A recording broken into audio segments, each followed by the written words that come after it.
একটা ভিআইপি গাড়ি রাতের প্রায় 2টোর সময় ফুল স্পিডে যাচ্ছিল। তখনই হঠাৎ হাইওয়েতে গাড়িটা আনব্যালেন্স হয়ে পড়ে যায়। গাড়িটা পাল্টে খেয়ে কিছু দূর গিয়ে একটা গাছে ধাক্কা মারে।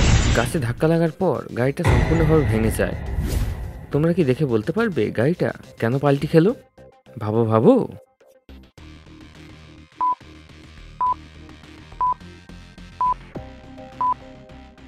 মন দিয়ে দেখো, গাড়ির সামনের 2টো চাকা পাঞ্চার হয়ে গেছে আর একটা টায়ার সম্পূর্ণভাবে ফেটে গেছে। গাড়ির ড্রাইভার কোনো রকমে সামনের কাঁচটা ভেঙে বাইরে বের হয়, কিন্তু সে সম্পূর্ণভাবে ঘায়েল ছিল। সে কাউকে ফোন লাগায় এবং ডিটেল দেয়, তারপর অজ্ঞান হয়ে যায়। কিছুক্ষণ পরে দুজন সেখানে পৌঁছে যায়। তারা ভেতরে দেখে তো ভেতরে রমেশ এবং দুজন ফ্যামিলি মেম্বার ছিল। তারা 3জনকে বাইরে বার করে, কিন্তু 3জনাই মারা গেছিল এবং ড্রাইভার অজ্ঞান ছিল। তারপর তারা টর্চ লাগিয়ে রাস্তাটাকে ভালো করে দেখে তো রাস্তায় অনেক পেরেক পড়েছিল। তারা বুঝে যায় যে কেউ ইচ্ছে করেই রাস্তায় পেরেক দিয়ে রেখেছে যাতে গাড়ি পাঞ্চার হয়ে যায় এবং অ্যাক্সিডেন্ট হয়। তারা অ্যাম্বুলেন্সকে কল করে দেয়। তারপর পুলিশ এবং ডিটেকটিভ মেহুলকেও ডেকে নেয়। মেহুল এবং আলিয়া তখনই সেখানে পৌঁছে যায়। এখনো পুলিশ পৌঁছায়নি। পুলিশ আবারও লেট। মেহুল আশেপাশের জিনিসপত্র ভালো করে দেখতে শুরু করে। ও নো, এখানে আবার অ্যাক্সিডেন্ট হতে পারে। মেহুলের এটা কেন মনে হলো যে এখানে আবার অ্যাক্সিডেন্ট হতে পারে? ভাবো ভাবো।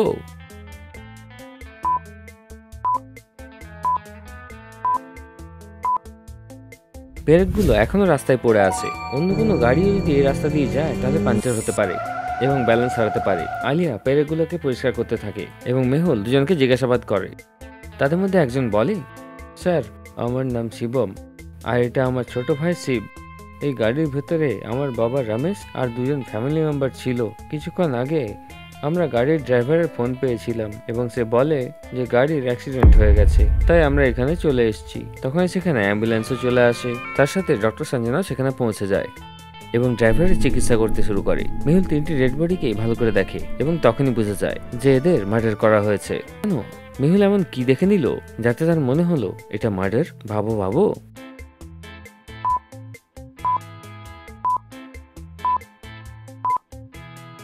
ভালো করে দেখো, 3জনের ঘাড়ে একই রকম চিহ্ন রয়েছে।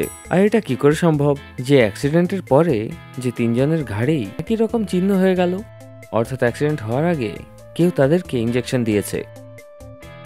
আমাকে সত্যি করে বলো, তোমাদের ফ্যামিলি মেম্বার বা বাবার সাথে কারো ঝগড়া বা শত্রুতা আছে? স্যার, ইন্দিরা বিহার কলোনিতে জগন্নাথ নামের একজন অনেক বড় ডিলার থাকে। বাবার সাথে তার ঝগড়া হতেই থাকে, কারণ বাবার কোম্পানিতে সে পার্টনার ছিল আর বেশিরভাগ সময় পয়সার হেরাফেরি করত। সকাল হওয়া মাত্রই জগন্নাথকে জিজ্ঞাসাবাদ করতে হবে। মেহুল শিবমের কাছ থেকে তার অ্যাড্রেস এবং মোবাইল নাম্বার নিয়ে ডক্টর সঞ্জনা ল্যাবের উদ্দেশ্যে রওনা হয়। কিছুক্ষণের মধ্যে ডক্টর সঞ্জনা, আলিয়া এবং মেহুল ডক্টর সঞ্জনা ল্যাবে পৌঁছে যায়। ল্যাবের দরজাটা একটা লজিক্যাল পাসওয়ার্ড দিয়ে বন্ধ আছে। গান, তীরধনুক, তলোয়ার না হ্যান্ড গ্রেনেড, এই 4টের মধ্যে কোনটা অড ওয়ান আউট? ভাবো এবং তোমার উত্তর কমেন্ট করে জানাও।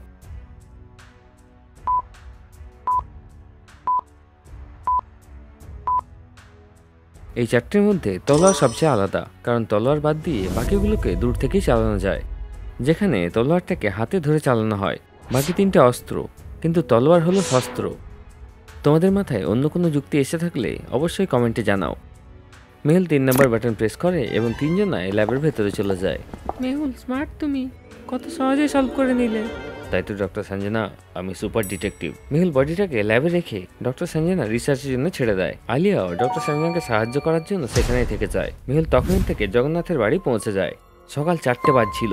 এখনই বাড়িতে যাওয়া ঠিক হবে না। আমাকে সকাল পর্যন্ত এখানেই অপেক্ষা করতে হবে। হতে পারে জগন্নাথের এই অ্যাক্সিডেন্টে হাত আছে। যদি এরকমটা হয় তাহলে সে বাড়ি থেকে পালানোর চেষ্টা করবে। আমি সারা রাত ঘুমোইনি, কিছুক্ষণ ঘুমিয়ে নি। মেহুল তার গাড়ির ক্যামেরাটা জগন্নাথের বাড়ির দিকে করে দেয় এবং গাড়ির মধ্যেই ঘুমিয়ে পড়ে। সকাল 7টার সময় মেহুলের ঘুম ভাঙে এবং তখনই মেহুল জগন্নাথের বাড়ি পৌঁছে যায়। সেই সময় জগন্নাথ চা খাচ্ছিল এবং পেপার পড়ছিল। আমি ডিটেকটিভ মেহুল, রমেশ এবং তার ফ্যামিলির মার্ডারের ব্যাপারে তোমাকে জিজ্ঞাসাবাদ করতে চাই। তো জগন্নাথ বলে, দেখুন স্যার, আমি এই অ্যাক্সিডেন্টের ব্যাপারে কিছুই জানি না। যদিও আমার সাথে রমেশের ঝগড়া হয়, কিন্তু আমি তাকে মারিনি স্যার। মেহুল তখনই বুঝে যায় যে জগন্নাথ মিথ্যে কথা বলছে। কেন? মেহুলের এটা কেন মনে হলো? ভাবো ভাবো।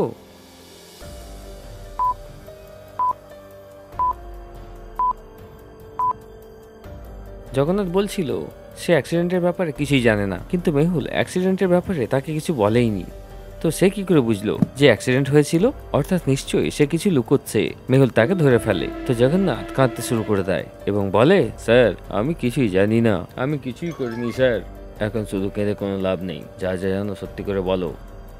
স্যার, কাল রাতে 12টার সময় আমার কাছে একটা কল এসেছিল এবং সেই কল করা লোকটা বলছিল যে সে রমেশকে মেরে দেবে এবং রমেশের খুনের দায় আমার উপর পড়বে, কারণ আমার সাথে রমেশের বেশিরভাগ সময় ঝগড়া হয়। কিন্তু আমি ভাবলাম আমার সাথে কেউ মজা করছে, তাই আমি আরাম করে ঘুমিয়ে পড়ি। আমি ভুল করেছি স্যার। যদি জগন্নাথ সত্যি কথা বলছে তাহলে খুনি অন্য কেউ। মেহুল জগন্নাথের কাছ থেকে সেই নাম্বারটা নেয় যেখান থেকে কাল রাতে কলেজ ছিল এবং সেটাকে ট্রেস করে। এই সময় সেই নাম্বারের লোকেশন শিবম প্রপার্টি ডিলারের কাছ থেকে আসছিল। Shivam property dealer? এটা তো আমাদের কোম্পানির নাম। Interesting, very very interesting. অর্থাৎ তোমার কোম্পানিরই কোনো লোক খুনি। মেহুল তখনই তার গাড়ি করে শিবম প্রপার্টি ডিলার কোম্পানির উদ্দেশ্যে রওনা হয়।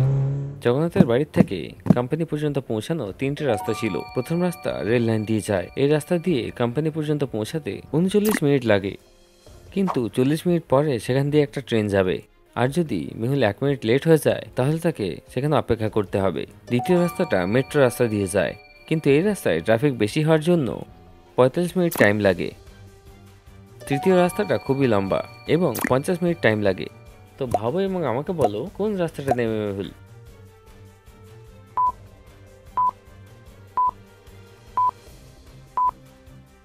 মেহুল প্রথম রাস্তা দিয়ে যাবে না নিশ্চয়ই, কারণ 40 মিনিট পরে ট্রেন আসতে চলেছে। কিন্তু ট্রেন আসার 5 মিনিট আগের থেকে রাস্তা বন্ধ করে দেওয়া হয়, আর ট্রেনটা আগে পিছু হয়ে গেলে অনেকক্ষণ দাঁড়াতে হবে।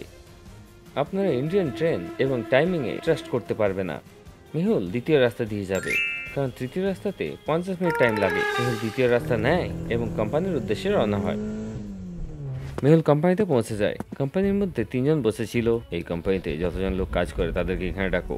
স্যার, এটা একটা প্রপার্টি ডিলারের কোম্পানি, এখানে শুধু আমরা 3জনই কাজ করি, আর এখানকার মালিক রমেশ এবং জগন্নাথ স্যার। কিছুক্ষণের মধ্যেই রমেশ স্যার এখানে চলে আসবেন। তোমাদের রমেশ স্যার এখন আসবে না, কারণ কাল রাতে তার মার্ডার হয়ে গেছে। এ ভগবান, আমাদের রমেশ স্যার তো ভালো মানুষ ছিলেন।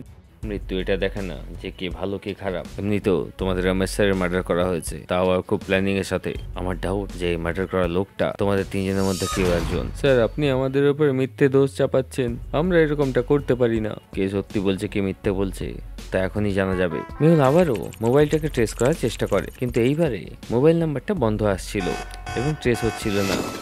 মনে হচ্ছে খুনি ইচ্ছা করে মোবাইল নাম্বারটা বন্ধ করে দিয়েছে। তারপর মেহুল সেই 3জনকে জিজ্ঞাসাবাদ করে। তো ম্যানেজার বলে, স্যার আমি কালকে আমার ভাইপো রোহানের বিয়েতে গেছিলাম। এই দেখুন স্যার, ম্যারেজ হাউসের বাইরের ছবি। কোম্পানির দ্বিতীয় লোক বলে, স্যার কাল রাতে আমি আমার পাড়াতে পার্টি করছিলাম, আপনি চাইলে কাউকে জিজ্ঞেস করতে পারেন।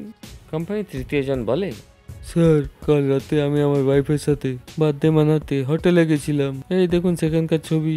মেহুল 3জনের কথা শোনে এবং ছবিগুলোকে ভালো করে দেখে এবং বুঝে যায় যে কে মিথ্যে কথা বলছে। কিন্তু তুমি কি বুঝতে পারলে?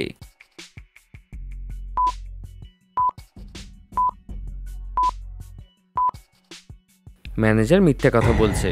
ম্যানেজার বলেছিল যে তার ভাইপো রোহনের বিয়েতে গেছে, কিন্তু ছবিতে তো হ্যাপি বার্থডে রোহন লেখা আছে। অর্থাৎ ম্যানেজার মিথ্যে কথা বলছে। মেহুল তাকে ধরে ফেলে। জিজ্ঞাসাবাদ করাতে ম্যানেজার মেহুলকে বলে, স্যার আমি ভেবেছিলাম যদি আমি রমেশ স্যারকে মেরে দিই তাহলে তার খুনের দোষটা জগন্নাথ স্যারের উপরে আসবে এবং আমি কোম্পানির মালিক হয়ে যাব। তাই আমি রাস্তায় পেরেক ছড়িয়ে দিই এবং যখন গাড়িটা উল্টে যায় তো বিষাক্ত ইঞ্জেকশন দিয়ে দিই। তুমি লোভে পড়ে 3জনের মার্ডার করেছো, এবার জেলে বসে নিজের কোম্পানি বানাতে থাকবে। Case solved. Detective Mehul rocks.